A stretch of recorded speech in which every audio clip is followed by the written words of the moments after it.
Ok, salut les jeunes. Donc, correction des exercices. Alors, je vais me servir de la copie du seul DM que j'ai reçu, hein, monsieur Nicolas, qui était très bien. Alors, je vais commenter. Il a fait une ou deux petites erreurs, mais vous allez voir, en gros, c'est très bien ce qu'il a fait.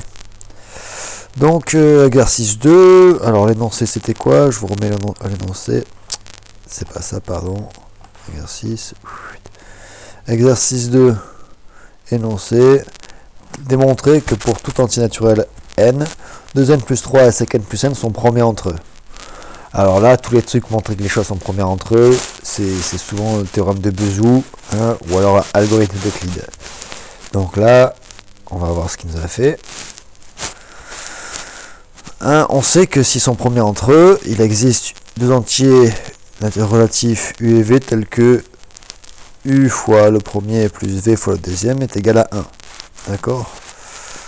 Et donc, il faut essayer de voir si on trouve des valeurs de u et de v qui fait que ce produit-là, cette somme-là, va valoir 1. Et il nous propose 5 et v qui vaut moins 2. U qui vaut 5 et v qui vaut moins 2. Effectivement, hein, si on remplace le u par 5 et le v par moins 2, on voit 5 fois 2n, ça fait 10n. Et là, moins 2 fois 5n, ça fait moins 10n. Donc les n vont se supprimer. Super. Et il va me rester 5 fois 3, 15. Moins 2 fois 7, 14. Et 15 moins 14, ça fait 1. Ok, parfait, super. Donc d'après le théorème de Bézout, 2n plus 3 et 5n plus n sont toujours premiers entre eux, quelle que soit la valeur de n. Parfait. Deuxième exercice. Hop. Alors, à l'aide de l'algorithme d'Euclide, montrer que 368 et 117 sont premiers entre eux. Et ensuite, il faut trouver u et v tels que 368u plus 117v sont égales à 1. Le théorème de Bézout. Alors, j'avais fait une correction, mais ce qu'il a fait, c'est pas mal. On va voir. Je prépare sa rédaction. Donc là, il applique le théorème, l'algorithme d'Euclide, hein, avec les restes successifs. Donc, dernier reste non nul, il est ici, c'est 1. Donc, d'après le théorème, le PGCD, le dernier reste non nul, c'est 1. Donc, 368 et 117 sont premiers entre eux. Parfait. Et ensuite, pour retrouver la valeur de u et v de notre théorème de Bézout, il utilise toutes ces équations. Ces égalités. Donc, à partir de celle-là, 15 qui vaut 7 fois 2 plus 1, il trouve que 1, c'est 15 moins 7 fois 2. À partir de 17 qui est 1 fois 15 plus 2, il trouve que 2, c'est 17 moins 15. À partir de 117 qui vaut 6 fois 117 plus 15, il trouve que 15, c'est 117, moins 6 fois 17. Bon, là, il y a une petite erreur. Et là, hop, je l'avais pas vu. Il a écrit 117, c'est que 17. Bon. Et à partir de 368 qui vaut 3 fois 117 plus 17, il trouve que 17, c'est 368 moins 3 fois 17. Moins 17 fois 3. Et ensuite, comment il utilise ces... Je vais rapetisser un petit peu. Comment il utilise ces informations? Il repart de la première. 1 qui vaut 15 moins 7 fois 2. Donc il écrit ça, 15 moins 7 fois 2. Ensuite, il va se débarrasser du 2. Comment?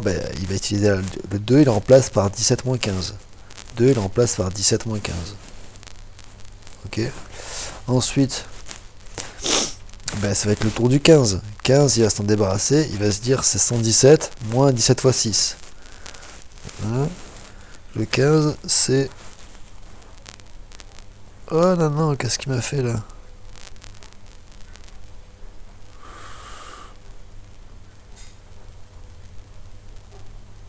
Bon, il a développé d'abord. Bon. 15. Donc là, il développe d'abord. Moins 17 fois, ok. Et donc, ouais, il a mis, donc là, il a un produit de 17 et de 15. Il dit que 15, voilà, il remplace la 15 maintenant par 15. Il dit que c'est 117 moins 17 fois 6. 117 moins 17 fois 6. Ensuite, il distribue. Ok. Ouais. Ensuite, alors, il met les paquets de 17 ensemble et le paquet de 117 ensemble. Donc là, il y avait moins 7 fois 17, moins 48 fois 17, ça fait moins 55 fois 17. Ok, très bien. Et 17, il va le remplacer par le dernier truc qu'on savait que c'était 17, c'est 368 moins 117 fois 3. Donc il remplace 17 par 368 moins 117 fois 3. Il redéveloppe. Ça fait 8 fois 117 moins 55 fois 368 moins 55 fois moins 77. Donc ça fait plus. Et 55 fois 3, ça fait 165. Donc là, il a exprimé sous la forme d'une combinaison linéaire de 368 et de 117. Donc on trouve les valeurs de U qui vaut moins 55 et la valeur de V qui vaut 173. On a bien 1 qui est égal à moins 55 fois 368 plus 173 fois 117. C'est la valeur de mon U, c'est la valeur de mon V. Parfait. Suite des exercices. Exercice 4. Pourquoi existe-t-il deux entiers U et V tels que 626U plus 236V égale 2? Bah, certainement, ça va être le PIGCD. Ça, c'est mon théorème de Bezout aussi. Déterminer U et V à l'aide de l'algorithme d'Euclide. Là, ils vous disent carrément que c'est Euclide qu'il faut utiliser. Donc, même exercice qu'auparavant. Il a dû le faire très bien aussi. Donc, il fait son algorithme d'Euclide. Hop, dernier reste nul, il est ici. Le dernier reste non nul, c'est 2. Donc, le PIGCD. Voilà, c'est exactement ce qu'il écrit. Le dernier reste non nul est 2. Donc, le PIGCD est 2. Il existe deux diviseurs communs. Ok, c'est 1 et 2. Très bien. Voilà, positif, on pourrait dire moins 1 et moins 2. Hein. Il n'a pas mis, c'est pas grave, c'est normal, parce qu'en général on parle des diviseurs positifs, c'est plus simple.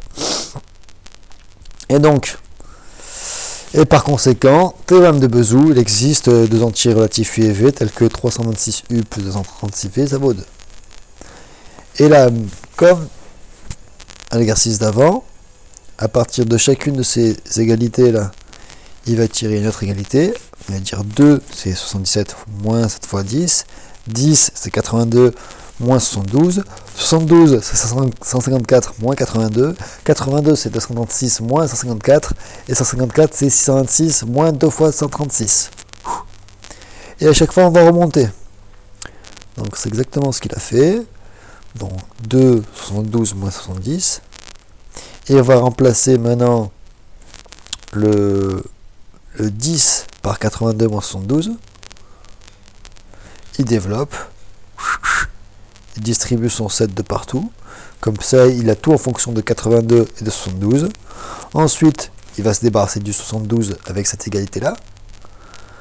72, c'est 154 moins 82. Il distribue son 8, comme ça, il a que des paquets de 82 et de 154. Il met les 82 ensemble. Donc là, il y a moins 7, moins 8, ça fait moins 15. Ensuite, le 82, il va s'en débarrasser. Il va dire que 82, c'est 236 moins 154. Et ensuite, il fait des paquets donc de 154, de 236. Et il met les paquets de 154 ensemble. Donc 8 plus 15, 23. Paf, je suis d'accord. Ensuite, il va se débarrasser du plus petit, 154. 154, il avait vu que c'était 626 moins 2 fois 136.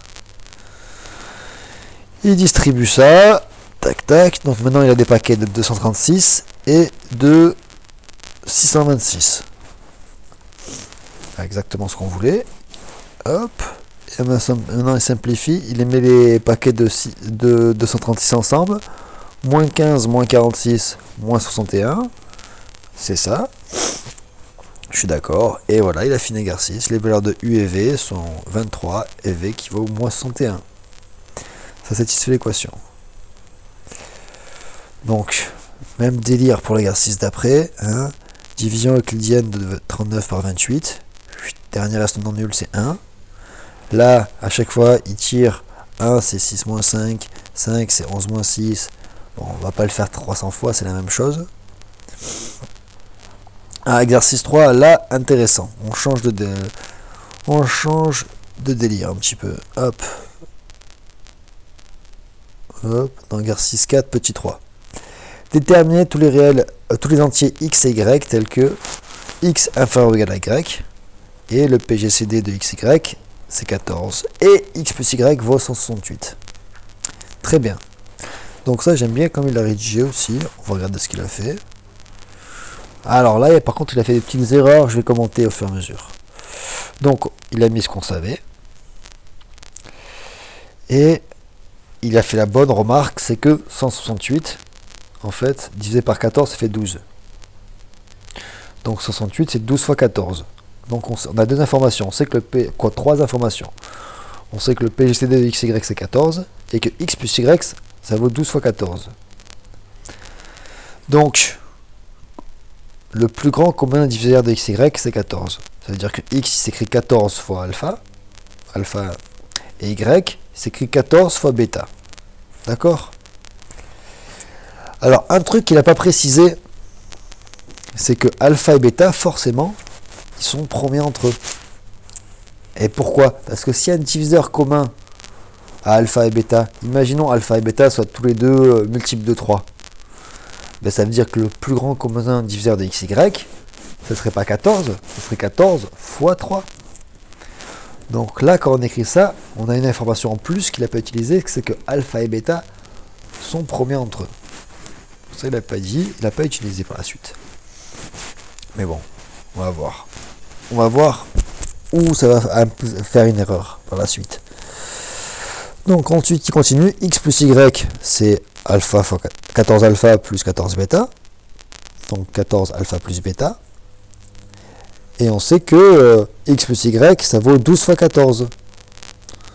Donc ça, il n'a pas écrit, mais donc ça veut dire que 14 fois alpha plus bêta est égal à 12 fois 14. Il simplifie l'égalité, ça me donne alpha plus bêta égale 12. Comme x inférieur ou égal à y, on sait que alpha doit être plus petit que bêta. Donc là, il a traduit ça par alpha plus petit que 6 et bêta supérieur ou égal à 6. C'est pas exactement ça. Mais bon, ouais, c'est à peu près ça. C'est équivalent. Donc, si je prends alpha et bêta qui est égal à 6, alors là, ça va pas marcher. Parce que justement là, on avait dit qu'alpha et bêta, ils devaient être premiers entre eux. Donc cette solution-là n'est pas possible. Ok? Parce que si je regarde, je trouve mes x et mes y. Ok? À chaque fois, il trouve que les x ici, on peut trouver les y de la même manière. Celui-là ne va pas marcher. Parce que si je regarde, ben, ça va faire x égale y égale 84. Mais clairement, ben, le plus grand commun diviseur de 84 est 84. Si x et y sont les mêmes, leur plus grand commun diviseur, c'est pas 14, c'est 84. C'est là qu'il y a un petit peu des erreurs. Là, alpha égale 5, bêta égale 7, parfait, ils sont premiers entre eux. Là, alpha il vaut 4 et bêta il vaut 8, ça va pas marcher. Parce que là, le plus grand commun diviseur de x, y, ça va pas être 14, mais ça va être 14 fois 4. Parce qu'on voit que alpha et bêta sont divisibles par 4. Pareil, là, alpha 3, 9, ça va pas marcher. Parce que si je prends x qui vaut 14 fois 3 et bêta qui vaut 14 fois 9, eh bien on voit que le plus grand commun diviseur d'alpha bêta, ça va être 3 fois 14. 3 fois 14, ça fait un certain nombre. Là, pareil, alpha bêta, pas premier entre eux, ça va pas marcher. Et là, 0, est-ce que... non, on prend des entiers positifs là, donc ça va pas marcher. Et donc, l'ensemble des solutions, il y a trop d'éléments, et surtout, et aussi, pardon, c'est des couples solutions, il me semble. Je vais regarder l'énoncé. Hop. Donc moi, je veux des couples de solutions x et y. Voilà, donc si je regardais toutes les possibilités pour alpha bêta, on avait 1, 11, 2, 10, 3, 9, 4, 8, 5, 7, 6, 6. Et donc le fait que k et k' soient premiers entre eux, Il ne laisse que 1, 11 et 5, 7. Si je multiplie tout par 14, on obtient 14, 154 et 70, 98. Et là, si je vérifie, ben, je vois bien que le plus grand commun diviseur de ces nombres-là, c'est bien 14. Donc, il y a deux paires de couples solutions. Voilà. Ensuite, exercice 5. Exercice 5. Alors celui-là il a super bien fait. Montrer que si A et N sont premiers entre eux, alors A admet n inverse modulo N. Bon là, c'est un résultat du cours. Donc il suffit d'avoir bien suivi le cours la dernière fois. Si A et N sont premiers entre eux, alors d'après le théorème de Bezout, il existe deux entiers relatifs tels que deux entiers relatifs U et V tels que AU plus NV est égal à 1. Et ça c'est équivalent à AU congru à 1 modulo N. Effectivement. Parce que j'ai rajouté n fois quelque chose. Donc AU congru à 1. Ensuite, on fait l'exemple avec 22 et 15. Pardon. Donc, on vérifie bien qu'ils sont premiers entre eux. Et donc, d'après ce qu'on vient de dire, ben, ça veut dire que 15 est inversible modulo 22.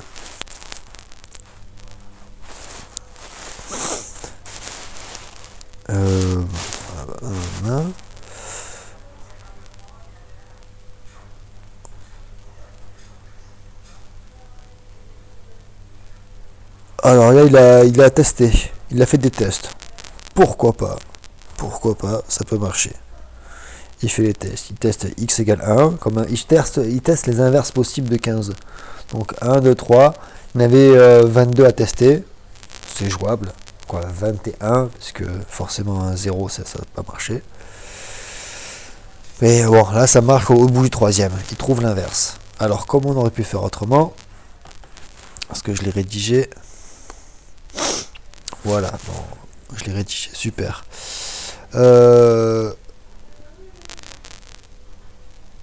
Alors si on fait l'algorithme d'Euclide, si je fais l'algorithme d'Euclide, j'aurais pu trouver, ou si on cherche le U et le V, en fait, en cherchant le U et le V, on aurait pu trouver U égale 3, V égale moins 2. Ça aurait marché.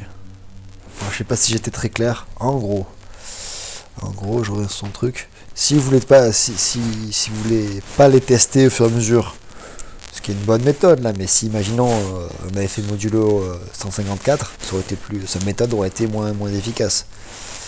Donc si je devais faire une autre méthode, ben, il suffit de trouver le U et V qu'on a ici.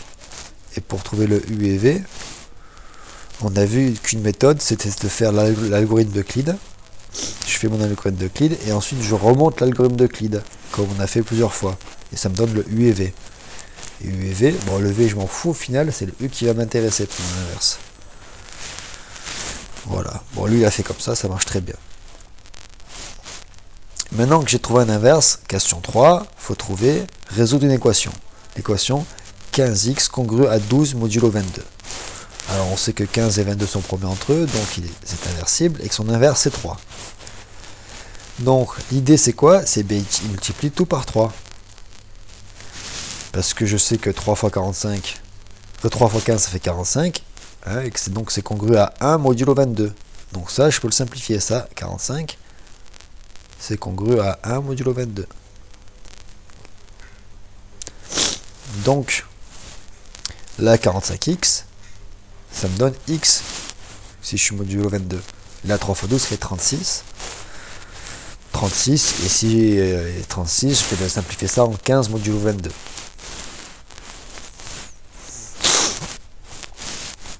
Alors ensuite il fait une réciproque. Alors 15x.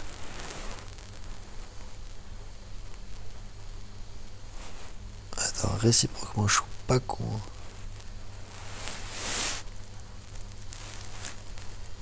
Alors la réciproque, j'ai pas compris pas ce qu'il me fait.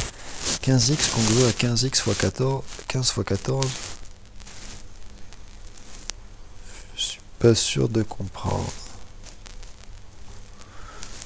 Fais voir.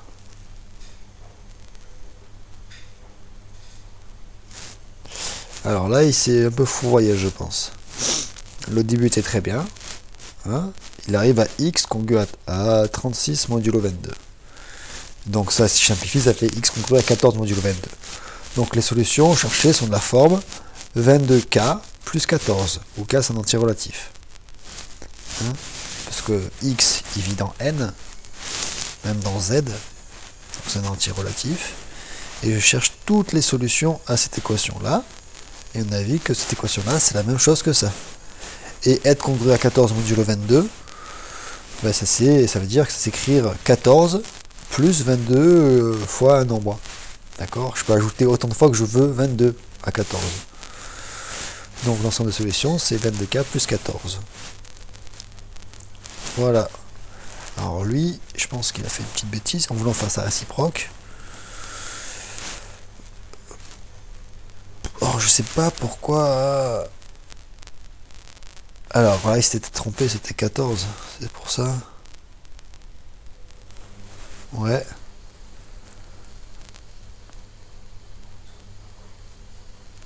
Ok, il a la bonne solution. Ouais, il vérifie en fait. Oui, c'était derrière. Je comprends ce qu'il veut faire. Mais comme c'est des équivalences, là, tout là, c'est des équivalences qu'on fait. On n'a pas besoin de faire de réciproque. Alors juste là, il a fait une petite erreur, c'est pas 15, c'est 14. Voilà. Mais à part ça, c'était très bien. Et je lui mets combien à votre avis? Je lui mets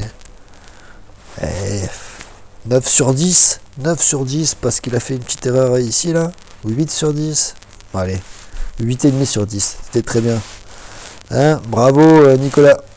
Et les autres, par contre, personne ne m'a envoyé sur le DM. Vous êtes tous des bons.